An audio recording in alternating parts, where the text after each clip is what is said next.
అండి అందరూ ఎలా ఉన్నారు ఈ రోజు వీడియోలో నేను ప్లమ్ కేక్ రెసిపీ అన్నమాట సో చాలా మంది చాలా రోజుల నుంచి అడుగుతున్న ప్లమ్ కేక్ రెసిపీని ఈ రోజు ఈ వీడియోలో చూపించాలనుకుంటున్నానండి సో చాలా ఈజీ ప్రాసెస్ అన్నమాట మనం ముందు సోక్ చేయాల్సిన అవసరం లేదు సో వెంటనే చేసేసుకోవచ్చు అన్నమాట కాకపోతే నార్మల్ కేక్స్ కన్నా కొంచెం ప్రాసెస్ అనేది ఎక్కువగా ఉంటుందన్నమాట సో అంటే ఒక్కసారి టేస్ట్ చూస్తే కనుక మళ్ళీ చేసుకోవాలనిపిస్తుంది బేక్ అవుతున్నప్పుడు కూడా ఎంత వేగంగా తిందామా చేస్తున్నప్పుడు కూడా ఎంత వేగంగా తిందామా అని అయితే అనిపిస్తుంది అనమాట సో నాకైతే అలానే ఉంటుందన్నమాట ఎందుకు అంటే మనం ఎక్కువగా డ్రై ఫ్రూట్స్ వేసుకుంటా ఉంటాము డ్రై ఫ్రూట్స్తో పాటు మనం టూటీ ఫ్రూటీ ఇవన్నీ వేసుకుంటాం కదా సో అందుకని చెప్పి పిల్లలకు కూడా చాలా బాగా నచ్చుతుంది అనమాట సో మీరు కూడా ఒకసారి ట్రై చేసి చూడండి ఈ రెసిపీని సో వీడియోలోకి వెళ్ళిపోదామా సో మీరు కనుక నా ఛానల్ని ఫస్ట్ టైం చూసినట్టయితే ఒక లైక్ చేసి సబ్స్క్రైబ్ చేసుకోండి సో మన ఛానల్లో డైలీ వ్లాగ్స్ ఇంకా బేకింగ్ వీడియోస్ ఉంటాయన్నమాట వీడియోని లాస్ట్ వరకు చూడండి చాలా బాగుంటుంది అనమాట నేను ఈ రెసిపీలో యూజ్ చేసే ఇంగ్రీడియంట్స్ అన్ని కూడా వీడియో లాస్ట్లో పెడతాను ఎవరైనా కావాలంటే చూడండి ఇంకా డిస్క్రిప్షన్లో కూడా మెన్షన్ చేస్తానండి సో ప్లమ్ కేక్లోని మనం ఫస్ట్ చేసే ప్రాసెస్ ఏంటి అంటే సోకింగ్ అండి మనము ముందు రోజు నైట్ సోక్ చేసుకోవచ్చు ఒక 2 డేస్కి ముందు కూడా సోక్ చేసుకోవచ్చు అండి ఈ సోకింగ్ అనేది లేదు టైం లేదు అంటే మాత్రం మనం ఇన్స్టెంట్గా ఇలా చేసుకోవచ్చు అనమాట చాలా ఈజీగా ఉంటుంది ఒకసారి చూడండి నేను తీసుకున్న డ్రై ఫ్రూట్స్ నట్స్ సోక్ చేయడానికి ఇక్కడ నేనైతే ఆరెంజ్ జ్యూస్ అనేది తీసుకుంటున్నానండి ఈ ఆరెంజ్ జ్యూస్ మీ దగ్గర ఆరెంజెస్ లేవు అంటే మీరు పల్పీ ఆరెంజ్ తీసుకోవచ్చు ఇప్పుడు మినిట్ మేడ్ ఉంటుంది కదా అది తీసుకోవచ్చు లేదంటే ఆరెంజ్ జ్యూస్ ఉంటుంది కదా రియల్ జ్యూస్ సో అదైనా తీసుకోవచ్చు అండి ఖచ్చితంగా ఇదే ఉండాలి అని అయితే ఉండదు సో రియల్ జ్యూస్ కానీ మినిట్ మేడ్లో ఆరెంజ్ కానీ తీసేసుకోవచ్చు ఓకేనా సో అది ఎంత క్వాంటిటీలో తీసుకోవాలనేది నేను నెక్స్ట్ ప్రాసెస్లో చూపిస్తాను చూస్తూ ఉండండి ఇక్కడ నేనైతే జస్ట్ 2 టైమ్స్ ఒక్కసారి పల్స్ అయితే ఇచ్చానండి దానివల్ల ఏంటంటే మనకి పిక్కలు అనేవి మిక్సీ అవ్వకుండా జస్ట్ ఓన్లీ జ్యూసే వస్తుంది అనమాట ఇంకా మనం ఎక్స్ట్రా వాటర్ అనేది యాడ్ చేయకూడదు మిక్సీ కొట్టినప్పుడు ఇప్పుడు నేనైతే ఏ డ్రై ఫ్రూట్స్ నట్స్ తీసుకున్నానో చూపిస్తాను చూడండి కాజు బాదాము బ్లాక్ కిస్మిస్ నార్మల్ కిస్మిస్ డేట్స్ టూటీ ఫ్రూటీ తీసుకున్నాను red colour green colour 2 colours తీసుకున్నానండి మనం ఎంత వేసుకుంటే అంత టేస్టీగా ఉంటుంది అనమాట ఇంకొకటి చెర్రీస్ ఉంటాయి కదండి కేక్ డెకరేషన్ చేస్తాము అవన్నమాట సో ఈ డ్రై ఫ్రూట్స్ అన్నీ కూడాను నేను ఎంత క్వాంటిటీలో తీసుకున్నానో చూపిస్తాను సో ఇదే ఖచ్చితంగా ఇంత క్వాంటిటీలోనే తీసుకోవాలి అని అయితే అస్సలు ఉండదండి మీ ఇష్టం అనమాట నేను ఇక్కడ ఎంత తీసుకున్నానో మీరు ఇందులో హాఫ్ తీసుకోవచ్చు పావు క్వాంటిటీ కూడా తీసుకోవచ్చు అనమాట సో నేను ఇక్కడ కాజు 2 టేబుల్ స్పూన్ బాదాం 2 టేబుల్ స్పూన్ అయితే తీసుకున్నానండి రెండు కూడా కలిపి పావు కప్ వచ్చిందనమాట మనకి పావు కప్ అంటే 4 టేబుల్ స్పూన్స్ అండి సో రెండు కూడాను 2 టేబుల్ స్పూన్ వరకు తీసుకున్నాను ఇక్కడ బ్లాక్ కిస్మిస్ నార్మల్ కిస్మిస్ ఉంటాయి కదా సో ఆ రెండు కలిపి ఒక 3 టేబుల్ స్పూన్స్ వరకు వచ్చాయండి మీరు చూసినట్టయితే సో వీటిని కూడా నేను అంతా కూడాను ఒకే దగ్గర వేస్తున్నాను 1 కప్లో వేస్తున్నాను మొత్తం అన్ని డ్రై ఫ్రూట్స్ కలిపి ఎంత క్వాంటిటీ అయ్యాయో మీకు లాస్ట్లో చూపించడానికి ఓకేనా ఇక్కడ green tutti frutti red tutti frutti తీసుకున్నాను కదండి ఇది ఒక 2 టేబుల్ స్పూన్ అదొక 2 టేబుల్ స్పూన్ అయితే తీసుకున్నాను సో మీరు 3 కలర్స్ తీసుకున్నారనుకోండి మొత్తం అన్నీ కలిపి ఒక పావు కప్ వచ్చేటట్టు తీసుకోండి ఓకేనా సో నేనైతే ఇక్కడ మొత్తం 2 కలర్స్ కూడాను 2 టేబుల్ స్పూన్స్ తీసుకొని పావు కప్ అయ్యేటట్టు తీసుకుంటున్నాను అనమాట సో ఈ క్వాంటిటీస్ మాత్రం ఎగ్జాక్ట్గా ఇంతే ఉండాలి అని అయితే అస్సలు ఉండదండి మీకు నచ్చిన డ్రై ఫ్రూట్స్ తీసుకోవచ్చు అనమాట నేను ఇందులో నాకు అవైలబుల్గా ఉండేవి అయితే తీసుకున్నాను ఇంకా నెక్స్ట్ వచ్చేసి రెడ్ చెర్రీస్ అండి చెర్రీస్ వేసుకోవడం వల్ల అయితే టేస్ట్ చాలా బాగుంటుందండి ఇవి బేక్ అయిన తర్వాత ఇంకా టేస్ట్ అనేది చాలా బాగుంటుంది అనమాట సో ఇక్కడ నేను ఇవి కూడా ఒక 4 టేబుల్ స్పూన్ అయ్యే వరకు తీసుకున్నాను అనమాట సో చెర్రీస్ కూడా యాడ్ చేసేసుకున్నాను ఇంకా లాస్ట్ డేట్స్ అనమాట సో డేట్స్ ఇవన్నీ కూడాను డేట్స్ చెర్రీస్ టూటీ ఫ్రూటీ ఇవన్నీ కూడా ఎంత ఎక్కువ వేసుకుంటే కేక్ చాలా టేస్టీగా ఉంటుందండి ఒక్కొక్కటి పీస్ తింటుంటే డ్రై ఫ్రూట్ అనేది ఒక్కొక్కటి తగులుతుంటుంది కదా చాలా టేస్టీగా ఉంటుంది అనమాట నేను తీసుకున్న డ్రై ఫ్రూట్స్ అన్నీ కూడాను 1 కప్ అయ్యేటట్టు తీసుకున్నాను అనమాట సో మీరు కూడా అలానే తీసుకోండి 1 కప్ డ్రై ఫ్రూట్స్ అయితే మాత్రం ఖచ్చితంగా తీసుకోవాలి ఓకేనా ఇప్పుడు మనము సోక్ చేసుకోవాలన్నమాట మనము సోక్ చేసుకొని ఎక్కువ టైం ఏమి ఉంచాల్సిన అవసరం లేదనమాట సో మీరు కనుక ఇక్కడ చూసినట్టయితే 1 కప్ తీసుకున్న డ్రై ఫ్రూట్స్ అనేవి ఒక బౌల్లో వేసుకుంటున్నాను వీటిని నేను ఆరెంజ్ జ్యూస్ ఉంది కదండి మనము ఆరెంజెస్ నుంచి తీసిన జ్యూస్ దాన్ని 1 కప్ అయితే తీసుకుంటున్నాను నేను ఇక్కడ ఓకేనా మీరు ఖచ్చితంగా 1 కప్ డ్రై ఫ్రూట్స్కి 1 కప్ ఆరెంజ్ జ్యూస్ అయితే వేసుకోవాలి ఖచ్చితంగా ఓకేనా సో ఆల్టర్నేటివ్ చెప్పాను కదండి మినిట్ మేడ్ కానీ మీకు రియల్ జ్యూస్లో ఉండే ఆరెంజ్ జ్యూస్ కానీ తీసుకోవచ్చు సో దీన్ని మిక్స్ చేసుకొని పక్కన పెట్టేశానండి ఇది పావు గంట 10 నిమిషాలు అలా ఏమీ ఉంచాల్సిన అవసరం లేదు జస్ట్ మిక్స్ చేసి పక్కన పెట్టుకున్నాను అంతే అంటే రెండు ఒకే దగ్గర ఉంటాయని చెప్పి సో వీటిని మిక్స్ చేసి పక్కన పెట్టుకున్నాను కదా ఇంకొక వైపు మనం స్టవ్ మీద ఏం చేస్తామంటే ఏదైనా జస్ట్ నార్మల్గా కడాయి లాంటిది తీసుకోండి ఏదైనా పర్వాలేదు పావు కప్పు షుగర్ అయితే తీసుకున్నానండి నేను సో పావు కప్ షుగర్ యాడ్ చేసిన తర్వాత దీన్ని ఇప్పుడు మనము క్యారమలైజ్ చేసుకోవాలన్నమాట జస్ట్ షుగరే యాడ్ చేయాలి ఇందులో వాటర్ కానీ ఏమీ యాడ్ చేయాల్సిన అవసరం లేదు ఫ్లేమ్ మాత్రం బాగా సిమ్లో ఉంచాలన్నమాట. మనం కొంచెమైనా మీడియం కానీ హై కానీ పెట్టామంటే ఇక్కడ పంచదార అనేది మాడిపోతుంది. మాడిపోతే ఏంటంటే కేక్ ఫ్లేవర్ మొత్తం మాడిపోతుందండి. సో మీరు క్యారమెల్ చేసినప్పుడు కొంచెం జాగ్రత్తగా చూసుకొని చేయండి. ఇందులో కానీ షుగర్ అనేది మాడింది అంటే మాత్రం టేస్ట్ మీకు బాగా రాదనమాట. కొంచెం కలర్ కూడా ఎక్స్ట్రా అవ్వకూడదనమాట. సో కరెక్ట్ టైంకి మీరు చూసుకోండి క్యారమెల్ అయ్యిందా లేదా అనేది. ప్లస్ ఏంటంటే మనకు షుగర్ అంతా కూడా బాగా కరిగిపోవాలన్నమాట. సో మీరు ఇక్కడ చూసినట్టయితే బాగా ఆరెంజెస్గా మంచి కలర్ వచ్చింది కదా. ఆ తర్వాత మనం మిక్స్ చేసుకున్న డ్రై ఫ్రూట్స్, ఆరెంజ్ జ్యూస్ అనేది మెల్లమెల్లగా వేసుకోవాలన్నమాట. ఇక్కడ మనకి షుగర్ అనేది బాగా క్యారమెల్ అయ్యింది కదా. ఇక్కడ మనం ఆరెంజ్ జ్యూస్ మిక్స్ అనేది వేసిన తర్వాత ఒక్కసారి అది గట్టిగా అయిపోతుందండి. ఏమీ కాదు, పర్వాలేదు. జస్ట్ ఒక 2 minutes మనం ఆ ఫ్లేమ్ మీద అలా ఉంచేస్తే మొత్తం షుగర్ అంతా కూడా మళ్ళీ మెల్ట్ అయిపోతుంది అనమాట. సో నేను ఫస్ట్ వాటర్ అనేది వేసుకున్నానండి. జస్ట్ ఆరెంజ్ జ్యూస్ ఉంది కదా, సో అదే వేసుకున్నాను. తర్వాత డ్రై ఫ్రూట్స్ అన్నీ కూడా వేసేసుకొని దాన్ని ఇంకా అలాగా స్టవ్ మీదే బాయిల్ చేయించాలన్నమాట. ఇప్పుడు నేను చెప్పాను కదా ఇన్స్టెంట్గా చేసుకోవచ్చని. జస్ట్ నార్మల్గా ఏంటంటే మనము ముందు రోజు కానీ 3 days ముందు కానీ 1 week ముందు కానీ ఎందుకు సోక్ చేస్తాము, ఇవి బాగా మెత్తగా అవ్వడానికి అనమాట. సో ఆ మెత్తగా అయ్యే ప్రాసెస్ అనేది మనం ఇప్పుడు స్టవ్ మీదే చేసేసుకుంటున్నాము. సో ఇప్పుడు మీ దగ్గర ఆరెంజ్ జ్యూసే లేదు అనుకోండి, జస్ట్ నార్మల్ వాటర్ తీసుకొని కిసాన్ జామ్ కానీ స్ట్రాబెర్రీ క్రష్ కానీ మీ దగ్గర ఏవైనా క్రషెస్ ఉన్నాయనుకోండి, పైనాపిల్ క్రష్ కానీ పైనాపిల్ జామ్ కానీ, జామ్స్ ఫ్లేవర్స్ ఉంటాయి కదా, మ్యాంగో జామ్, ఇవన్నీ కూడా యాడ్ చేసుకోవచ్చండి. ఒక్కొక్కటి 2 tablespoons వరకు యాడ్ చేసుకొని నార్మల్ వాటర్ వేసుకొని బాయిల్ చేసుకోవాలన్నమాట. సో మీరు ఇక్కడ చూసినట్టయితే ఇది ఎంతసేపు బాయిల్ చేయాలని కూడా చాలామందికి డౌట్ వస్తుంది కదా. సో మొత్తం వాటర్ ఇప్పుడు ఆరెంజ్ జ్యూస్ ఉంది కదా, ఈ ఆరెంజ్ జ్యూస్ అంతా కూడాను బాగా డ్రై అయిపోవాలన్నమాట. ఎందుకంటే కొంచెం లిక్విడ్గా ఉన్నా కూడాను మనకి కేక్ బ్యాటర్ అనేది బాగా పల్చగా అయిపోతుంది అనమాట. సో అందుకని చెప్పి మరీ మనం మీడియం ఫ్లేమ్లో కానీ హై ఫ్లేమ్లో కానీ పెట్టి మాత్రం అస్సలు కుక్ చేయకూడదు. ఎందుకు అంటే ఇది మళ్ళీ మాడిపోతుంది అనమాట, స్మెల్ అనేది చేంజ్ అయిపోతుంది. మీరు చూసినట్టయితే వాటర్ అనేది బాగా డ్రై అయిపోయింది కదా, దీన్ని ఇప్పుడు సైడ్కి పెట్టేసుకొని డ్రై ఇంగ్రీడియంట్స్ని తీసుకుందాం. మనం ఖచ్చితంగా కేక్ మెటీరియల్లోని డ్రై ఇంగ్రీడియంట్స్ని ఖచ్చితంగా జల్లించుకోవాలండి. నేనైతే ఇక్కడ మైదాని 1 cup వరకు తీసుకుంటున్నాను. 1 cup వచ్చేసి 130 grams అయితే ఉంటుందన్నమాట. ఓకేనా, గ్రామ్స్లో కూడా చెప్తున్నాను, కప్స్లో కూడా చెప్తున్నాను, రెండిట్లోనే చెప్తున్నాను. ఎవరైనా కావాలంటే నోట్ చేసుకోండి. తర్వాత బేకింగ్ పౌడర్ వచ్చేసి 1 teaspoon అండి. ఓకేనా, ఇది వచ్చేసి మనకి 3 to 4 grams వరకు వస్తుంది అరౌండ్. ఆ తర్వాత మైదాన్ని బేకింగ్ పౌడర్ని తీసుకున్న తర్వాత ఒక పించ్ అండి సాల్ట్ అనేది ఖచ్చితంగా యాడ్ చేసుకోండి. టేస్ట్ అనేది చాలా బాగా తెలుస్తుంది. ఆ తర్వాత మొత్తం టేర్ చేసి చూపిస్తున్నాను మీకు, చూస్తూ ఉండండి. కోకో పౌడర్ అనమాట. కోకో పౌడర్ మాత్రం తీసుకుంటే మనకి కేక్ టేస్ట్ కానీ కేక్ చూడడానికి కానీ చాలా బాగుంటుంది అనమాట. కేక్ టేస్ట్ మెయిన్గా చాలా బాగా వస్తుంది కోకో పౌడర్. నేను ఇక్కడ కోకో పౌడర్ని 2 tablespoon వరకు తీసుకుంటున్నాను. ఇది వచ్చేసి అరౌండ్ 9 to 10 grams ఉంటుంది. నాకైతే కోకో పౌడర్ 9 grams వరకు తీసుకున్నాను అనమాట. 2 tablespoon వచ్చేసి నాకు 9 grams చూపిస్తుంది. ఒకవేళ మీరు కొంచెం ఎక్కువ తీసుకుంటే 10 grams వరకు చూపించవచ్చు. సో ఆ తర్వాత తీసుకునే డ్రై ఇంగ్రీడియంట్స్ అన్నీ కూడాను మనం బాగా జల్లించుకోవాలన్నమాట. ఇప్పుడు మనం కోకో పౌడర్ యాడ్ చేసుకున్నాం కాబట్టి ఈ పౌడర్స్ అన్నిటినీ కూడాను మిక్స్ చేస్తూ జల్లించుకోండి. దానివల్ల ఏంటంటే కోకో పౌడర్ మైదా బాగా మిక్స్ అవుతుందన్నమాట. సో దానివల్ల బ్యాటర్ మిక్సింగ్ అనేది ఈజీ అయిపోతుంది. నార్మల్గా జల్లించుకుంటే ఏంటంటే కోకో పౌడర్ పై లేయర్లో ఉండిపోతుంది కదా, సో మిక్స్ అవ్వడం కొంచెం కష్టం అవుతుంది అనమాట. ప్లమ్ కేక్లో వేసుకునే మెయిన్ ఇంగ్రీడియంట్స్ అనమాట మసాలా పౌడర్స్. సో దీనికోసం నేనైతే 1/2 teaspoon డ్రై జింజర్ పౌడర్ తీసుకుంటున్నాను. ఇంకొకటి వచ్చేసి 1/2 teaspoon వరకు సిన్నమన్ పౌడర్ అనమాట. అంటే మనకి బిర్యానీలో వేసుకునే చెక్క ఉంటుంది కదా, దాన్ని ఒక 1/2 teaspoon వరకు తీసుకుంటున్నానండి. నా దగ్గర ఈ పౌడర్స్ ఉన్నాయి కాబట్టి నేను సపరేట్గా పౌడర్ అయితే చేసుకోవట్లేదండి. లేదు మీ దగ్గర ఈ పౌడర్స్ లేవు అంటే మాత్రం సొంటిని ఒక 1/2 inch వరకు, దాల్చిన చెక్కని ఒక 1/2 inch, ఒక 3 లవంగ మొగ్గలు, ఒక 2 వరకు యాలకులు తీసుకొని ఒక 2 tablespoon వరకు షుగర్ యాడ్ చేసుకొని దాన్ని మిక్సీ పట్టేసుకుంటే అదే మసాలా పౌడర్ అనమాట. దాన్ని మనం ఒక 1 teaspoon వరకు యాడ్ చేసుకుంటే సరిపోతుందండి. ఇక్కడ నేను డ్రై ఇంగ్రీడియంట్స్ ఇప్పుడు మసాలా పౌడర్స్ అవన్నీ మిక్స్ చేసేసుకున్న తర్వాత డ్రై ఇంగ్రీడియంట్స్ని పక్కన పెట్టేసుకోవాలండి. ఇప్పుడు మనం ప్రీ హీట్ అనేది చేసుకోవాలన్నమాట.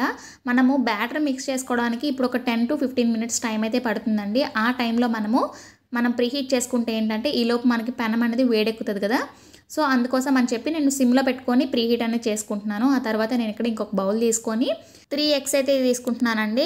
నేను ఇక్కడ ఎగ్స్తో చేస్తున్నాను కదా, same as it is process అనేది మీరు ఫాలో అవ్వండి. ఖచ్చితంగా టేస్ట్ అనేది మీకు బాగా నచ్చుతుంది. మీ పిల్లలకి ఇవ్వండి, టేస్ట్ అదిరిపోయిందని చెప్తారనమాట ఖచ్చితంగా కూడాను. నేనైతే ఇక్కడ బీటర్తోనే మిక్స్ చేసుకుంటున్నాను. చాలామంది బీటర్ కోసం కూడా అడుగుతున్నారు. నేను బ్యాటర్ మిక్స్ చేసుకోవడానికే ఈ ఇనల్సా బీటర్ అనేది యూజ్ చేస్తానండి. ఎందుకంటే నేను ఫస్ట్లోని బేకింగ్ స్టార్ట్ చేసిన ఫస్ట్లోని ఈ ఇనల్సా బీటర్ అనేది తీసేసుకున్నాను అనమాట. సో తర్వాత బేకింగ్ బిజినెస్ స్టార్ట్ చేసిన తర్వాత నేను ఈ క్రోమా బీటర్ అనేది తీసుకున్నాను. ఈ ఇనల్సా బీటర్ నార్మల్గా వేస్ట్ అయిపోతుంది కదా అని చెప్పి అయితే నేను బ్యాటర్ మిక్స్ చేసుకోవడానికి ఈ బీటర్ యూజ్ చేస్తాను.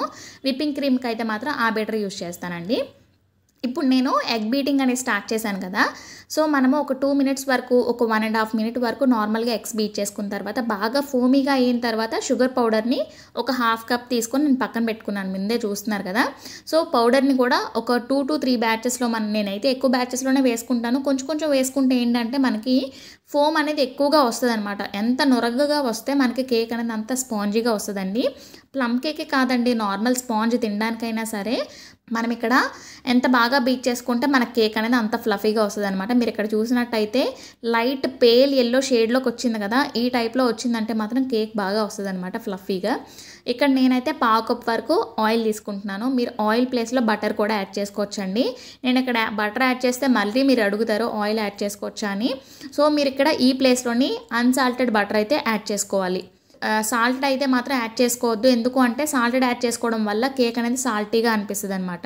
సో మీరు బేకింగ్ చేసే ఐటమ్స్ ప్రతి దాంట్లో కూడా అన్సాల్టెడ్ యాడ్ చేసుకోవడానికి ప్రిఫర్ చేయండి. ఇంట్లో చేసుకున్న బటర్ యాడ్ చేసుకోవచ్చా అంటే ఖచ్చితంగా యాడ్ చేసుకోవచ్చు. ఎందుకంటే మనం ఇంట్లో చేసుకున్న బటర్లోనే మనం సాల్ట్ వేయం కదా, సో చక్కగా యాడ్ చేసుకోవచ్చు అండి. అది నేను ఇక్కడ ఇప్పుడు మనము ఎగ్ బ్యాటర్ మిక్స్ ఉంది కదా, అందులోని డ్రై ఇంగ్రీడియంట్స్ అనేవి వేసుకొని కట్ అండ్ ఫోల్డ్ మెథడ్లోనే తిప్పేసుకుంటున్నాను అనమాట. సో మీ దగ్గర స్పాచులా లేదు అంటే మాత్రం విస్కర్తో కూడా చేసుకోవచ్చు. విస్కర్తో కాదు అంటే మాత్రం మనము ఎలక్ట్రిక్ బీటర్తో కూడా మిక్స్ చేసేసుకోవచ్చు అండి. చాలా ఈజీగా ఉంటుంది ఎలక్ట్రిక్ బీటర్తో మిక్స్ చేసుకుంటే. ఇప్పుడు బ్యాటర్ అంతా కూడా బాగా మిక్స్ చేసేసుకున్న తర్వాత ఇప్పుడు మనం ఫస్ట్ బాయిల్ చేసుకున్న ఈ డ్రై ఫ్రూట్స్ ఉన్నాయి కదా, డ్రై ఫ్రూట్స్, నట్స్, ఇవి నేను మొత్తం 1 కప్పు మొత్తం అంతా తీసుకున్నాను కదండి. ఇవి మొత్తం అంతా కూడా నేను వేసేసుకుంటున్నాను అనమాట. ఎందుకు అంటే మనకి ప్లమ్ కేక్ అంటే ఫుల్ ఆఫ్ నట్స్ అనమాట. మనకి ఎంత నట్స్ డ్రై ఫ్రూట్స్ ఉంటే అంత టేస్టీగా ఉంటుంది కేక్ అనేది. సో అందుకని చెప్పి నేనైతే మొత్తం నట్స్ అనేవి వేసుకుంటున్నాను. మీరు ఒకవేళ సేల్ చేయడానికి అయితే మాత్రం ఇందులో 1/2 క్వాంటిటీ నట్స్ కూడా వేసుకోవచ్చండి, 1/2 క్వాంటిటీ నట్స్ కూడా వేసుకోవచ్చు. మీరు వేసే నట్స్ బట్టి మీరు ఛార్జ్ అనేది చేసుకోవాలన్నమాట ప్లమ్ కేక్ రెసిపీకి. ఓకేనా. నేనైతే ఇదిగోండి మీరు ఇక్కడ చూస్తున్నారు కదా, ఇంత కేక్, ఈ కేక్లోని నేను తీసుకునే నట్స్ అన్నీ కూడా యాడ్ చేసేసాను. జస్ట్ లైట్గా ఒక 1 టేబుల్ స్పూన్ వరకు నట్స్ అయితే ఉంచేసాను. ఎందుకంటే మొత్తం కేక్ అంతా బ్యాటర్ మిక్స్ చేసుకున్న తర్వాత టిన్లోకి ట్రాన్స్ఫర్ చేసిన తర్వాత పైన టాపింగ్లో వేయడానికి అని చెప్పి ఒక 2 టేబుల్ స్పూన్ 1 టేబుల్ స్పూన్ వరకు అయితే ఉంచేసాను అనమాట. మిగతా నట్స్ అన్నీ కూడాను నేనైతే యాడ్ చేసేసానండి. మీరు కూడా యాడ్ చేసుకొని చూడండి, టేస్ట్ అయితే మాత్రం చాలా బాగుంటుంది. ఎక్కువ నట్స్ ఉంటే చాలా టేస్టీగా ఉంటుందండి. సో నేను ఇందులో యాడ్ చేసిన నట్సే కాకుండా మీ ఇంట్లో ఉండే పిస్తా కానీ అంజీర్ కానీ అన్నీ యాడ్ చేసుకోవచ్చండి. ఇక్కడ నేనైతే 8 ఇంచెస్ టిన్ అయితే యూజ్ చేస్తున్నాను. మీరు కావాలంటే 6 ఇంచెస్ టిన్ కూడా యూజ్ చేసుకోవచ్చు, 7 ఇంచెస్ కూడా యూజ్ చేసుకోవచ్చు. కాకపోతే మీకు టిన్ సైజ్ తగ్గే కొద్దీ బేకింగ్ టైం అనేది పెరుగుతుంది అనమాట. నాకైతే ఇక్కడ ఈ కేక్ బేక్ అవ్వడానికి 45 మినిట్స్ అయితే టైం పట్టిందండి. ప్లమ్ కేక్ కదా, కొంచెం టైం అయితే పడుతుంది అనమాట బేక్ అవ్వడానికి నార్మల్ కేక్స్ కన్నా. ఇప్పుడు మీరు చూసినట్టయితే ఇది బ్యాటర్ అనేది ఎంత వెయిట్లో వచ్చిందో మీకు చూపిస్తున్నాను చూడండి. నేనైతే బటర్ పేపర్ వేసుకొని ఆయిల్ అయితే గ్రీస్ చేసేసుకున్నాను అనమాట సైడ్స్ అంతటికి కూడాను. ఇక్కడ నేను మిక్స్ చేసుకున్న బ్యాటర్ అంతటిని కూడాను కేక్ టిన్లో సర్దేసుకుంటున్నాను. మీరు ఇక్కడ చూసినట్టయితే ఈ కేక్ బ్యాటర్ వచ్చేసి నాకు దగ్గర 700 గ్రామ్స్ అయితే వచ్చిందండి. అదే మీరు నట్స్ కానీ డ్రై ఫ్రూట్స్ కానీ తగ్గించుకున్నారనుకోండి దగ్గరగా 500 గ్రామ్స్ అయితే వస్తుందన్నమాట.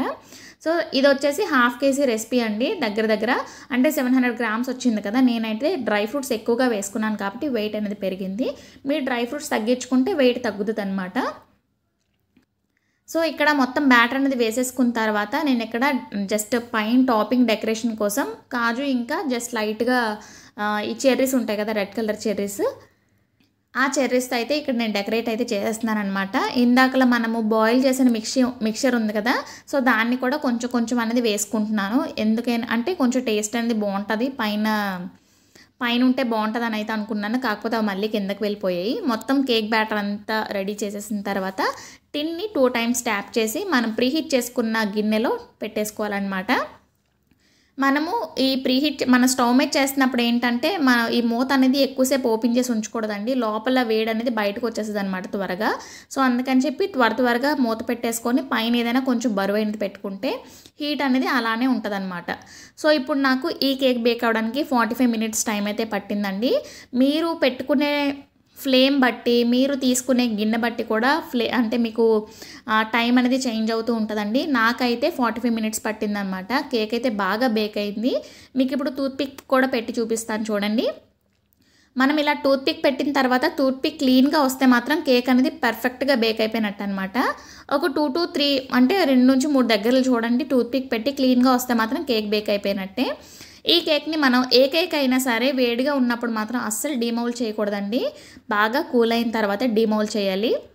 నార్మల్గా ఇలా గాలికి కూడా వదిలేయకూడదు. గాలికి వదిలేస్తే ఏంటంటే టాప్ లేయర్ అనేది గట్టిగా అయిపోతుంది అనమాట. సో ఏదైనా క్లాత్ కానీ ఏదైనా ఇప్పుడు చూస్తున్నారు కదా నెట్ టైపు, అలాంటివి స్టీలు కూడా ఉంటాయి కదా, అదైనా పెట్టుకున్నా సరిపోతుంది అనమాట. సో చూసారు కదండి, ఇప్పుడు ప్లమ్ కేక్ అయితే రెడీ అయిపోయింది అనమాట. సో చాలా చాలా చాలా బాగుంది. ఇది ఎప్పుడు కూల్ అవుతుందా అని అయితే వెయిటింగ్ అనమాట. సో దీనికి కొంచెం టైం అయితే పట్టిందండి కూలింగ్ అవ్వడానికి. దీని మీద ఏదైనా మనము చూపించాను కదా, సో ఇదైతే పెట్టుకున్నాను అనమాట నేను, కొంచెం నెట్ టైప్. ఎందుకు అంటే డైరెక్ట్గా గాలి తగిలేస్తే ఏంటంటే కొంచెం గట్టిగా అయిపోతుంది అనమాట పై లేయర్ అనేది. సో అందుకని చెప్పి మనం ఖచ్చితంగా ఏదైనా క్లోజ్ చేసుకోవాలి, ఏదైనా క్లాత్ కానీ టిష్యూ పేపర్ కానీ. ఓకేనా, ఇప్పుడు నేను సైడ్స్ బటర్ పేపర్ వేసుకోలేదు కదా, మీరు బటర్ పేపర్ వేసుకుంటే కనుక ఈజీగా డీమోల్డ్ అయిపోతుంది అనమాట. సో ఇప్పుడు నేను సైడ్స్ వచ్చేసి చాక్తో స్క్రాప్ చేసి డీమోల్డ్ చేస్తాను, చూసేయండి. మీరు బటర్ పేపర్ వేసుకోవాలనుకుంటే ఖచ్చితంగా వేసుకోండి. బటర్ పేపర్ వేసుకుంటే ఈజీగా డీమోల్డ్ అయిపోతుంది. నేను చాక్తో సైడ్స్ స్క్రాప్ చేసేసుకున్న తర్వాత ఒక 2 to 3 టైమ్స్ ఇలా ట్యాప్ చేసిన తర్వాత కేక్ అనేది ఈజీగా డీమోల్డ్ అయిపోతుంది అనమాట. కిందన బటర్ పేపర్ అనేది ఖచ్చితంగా వేసుకోండి. మైదా డస్ట్ అనేది చెప్తారు కానీ అసలు అలా చెయ్యొద్దు. బటర్ పేపర్ వేసేసుకోండి. ఈజీగా ఇంట్లో ఎలా చేసుకోవాలో నార్మల్ పేపర్తో చూపించాను కదా, సో అలా చేసుకోండి. మీరు చూస్తున్నారు కదా డ్రై ఫ్రూట్స్ నట్స్ అన్నీ కూడా కిందకు వచ్చాయి, ఇంకా మధ్యలో కూడా వచ్చాయి. సో ఇప్పుడు నేను కట్ చేసి చూపిస్తాను ఎంత స్పాంజీగా వచ్చిందనేది. మనకి ఈ కేకే కాదండి, ఏ కేక్ అయినా స్పాంజీగా వస్తేనే టేస్ట్ అనేది చాలా బాగుంటుంది అనమాట. సో మీరు చూసినట్టయితే డ్రై ఫ్రూట్స్ కానీ నట్స్ కానీ ఎంత బాగా కనిపిస్తున్నాయి, ఎంత స్పాంజీగా వచ్చిందో మీరు చూసినట్టయితే తెలుస్తుంది. ఈ రెసిపీని అందరూ ట్రై చేస్తారని నేను అనుకుంటున్నాను. చాలామంది రిక్వెస్ట్ చేశారు కదా, పర్ఫెక్ట్ రెసిపీ మీకు చూపించాలనే కొంచెం టైం పట్టింది. ఇంకా విజయనగరం ఇటు అటు తిరిగాను కదా. చూసారు కదండి ప్లమ్ కేక్ రెసిపీ. సో చాలా టేస్టీగా ఉంటుంది అనమాట. సో నేను ఇప్పుడు నేను మీకు ఇప్పుడు చూపిస్తాను. సో మీరు చూస్తున్నారు కదా, మీరు చూస్తుంటే నాకు తెలిసి నెక్స్ట్ ట్రై చేయాలని అనుకుంటున్నారని నేను అనుకుంటున్నాను. ఎందుకంటే ఫుల్గా మన ఇంట్లో చేసుకున్నది, ఫుల్ ఆఫ్ డ్రై ఫ్రూట్స్ అనమాట. చూస్తున్నారా ఈ లేయర్స్ అనేవి. నేను 8 ఇంచెస్ కేక్ టిన్ యూస్ చేశాను కదా. సో మీకు బాగా హైట్ ఎక్కువగా రావాలి అంటే మాత్రం 6 ఇంచెస్ టిన్ యూస్ చేసుకోండి. 6 ఇంచెస్ టిన్ యూస్ చేసి 2 టిన్స్లో మీరు బేక్ చేసుకున్నట్టయితే బ్యాటర్ని సపరేట్ చేసుకొని బాగుంటుంది అనమాట. ఒక్కొక్కటి మీకు దగ్గర 300-350 గ్రామ్స్ అయితే వస్తుంది అనమాట.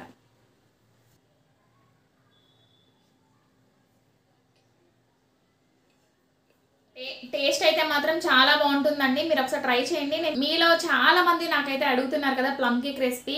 ఇది మాత్రం the perfect plum cake recipe అండి. హోమ్ బేకర్స్ కూడా చక్కగా ఇది యూస్ చేసి మీరు సేల్ చేసుకోవచ్చు అనమాట. సో చాలా టేస్టీగా ఉంటుందండి. నేను చెప్పే రెసిపీస్ అన్నీ కూడాను చాలా పర్ఫెక్ట్గా ఉంటాయి అనమాట. నేను ఎన్నోసార్లు ట్రై చేసి నాకు పర్ఫెక్ట్గా వచ్చి నేను సేల్ చేస్తున్నాను కదా. సో నేను సేల్ చేసిన రెసిపీసే నేను మీతో షేర్ చేస్తున్నాను. సో అందుకని చెప్పి ప్లమ్ కేక్ మాత్రం చాలా టేస్టీగా ఉంది. తింటుంటే ఒక్కొక్క డ్రై ఫ్రూట్ అనేది బాగా తెలుస్తుంది అనమాట. సో మీకు కావాలంటే మనము 1 కప్ వరకు డ్రై ఫ్రూట్స్ తీసుకున్నాం కదా, సేమ్ రెసిపీకి ఒకవేళ మీరు సేల్ చేసుకోవాలి అనుకుంటే మాత్రం 1/2 కప్ అయినా తీసుకోవచ్చు, పర్వాలేదు. అంటే మీరు మనం రెడీ చేసుకున్న డ్రై ఫ్రూట్ రెసిపీ ఉంది కదండి, అంటే క్యారమల్ ప్లస్ డ్రై ఫ్రూట్స్ ఉన్నాయి కదా. సో ఇవేంటంటే మనము 2 kg రెసిపీ కూడా చేసుకోవచ్చు అనమాట. సో మనం ఇంట్లో చేసుకున్నట్టయితే కొంచెం రిచ్గా ఎక్కువ డ్రై ఫ్రూట్స్ ఉంటాయి కాబట్టి ఇలా చేసుకోవచ్చు. మీకు కావాలంటే సేమ్ డ్రై ఫ్రూట్స్ అన్నీ కూడా 2 kgs కూడా సేమే యూస్ చేసుకోవచ్చు, ఏమీ ప్రాబ్లం ఉండదు. సో ఇంత పర్ఫెక్ట్ రెసిపీ అనేది చాలా బాగుంటుందండి. సో మీరు ఖచ్చితంగా ట్రై చేసి మీకు కావాలి అంటే సేమ్ సోకింగ్ అనేది 3 days ముందు చేసుకోవచ్చు, లేదు అంటే ఓవర్ నైట్ ముందు రోజు నైట్ చేసుకోవచ్చు. కాకపోతే మనం బాయిల్ చేస్తాం కదా, ఇంత బాగా సోక్ అవ్వవు అనమాట. సో అందుకని చెప్పి ఈ రెసిపీ ఈజీ అనమాట. సో ఇన్స్టెంట్గా తయారు చేసుకోవచ్చు. సో ఎవరైనా ట్రై చేయాలనుకుంటే మాత్రం ఖచ్చితంగా ట్రై చేయండి. ఇదండి ఈరోజు వీడియో. మళ్ళీ నెక్స్ట్ వీడియోలో కలుద్దాం. Bye bye.